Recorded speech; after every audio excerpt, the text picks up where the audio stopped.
Good morning. It's Tuesday, October 11th, but I'm having a Monday morning moment.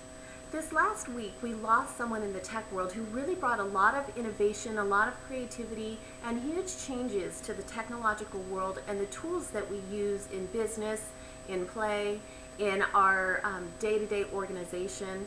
A very sad and tragic loss to the awful disease of cancer. It is so sad, the loss that his family must be feeling and the loss of those who were close to him and loved him and knew him, how tragic it is for them. It's just, cancer sucks. Cancer is a horrible disease that I just wish we could eradicate.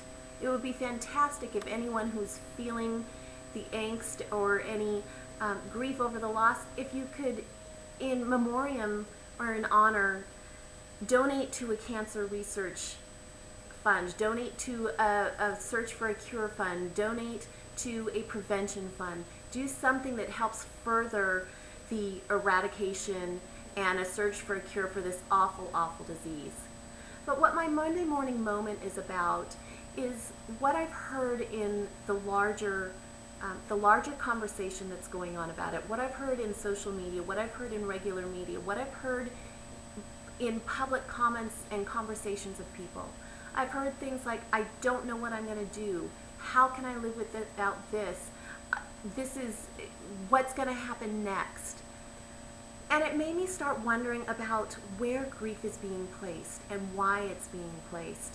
And I started to think about whether the grief is being placed in a person that most of us really didn't know, or is it being placed in a product that we think we can't live without? I don't know if either one is a good or bad thing. Each person needs to make that decision for themselves. But as I was hearing the conversation, it really made me think about the things we value, the things we turn to understand who we are in the world, and the things we turn to that help us be in the world, and the things that we feel loss over. I think whether it is grieving for a person we really didn't know, or grieving for a product that we think we are losing or may change, either one of those, I think, calls for some self-reflection. Again, it's not that grieving over either of those things is a bad thing. I just think that as a society we need to think about where we place value and the things that go into us understanding who we are in the world. I don't know. What are your thoughts on this? My name is Angie Mazzillo, and this is my Monday morning moment.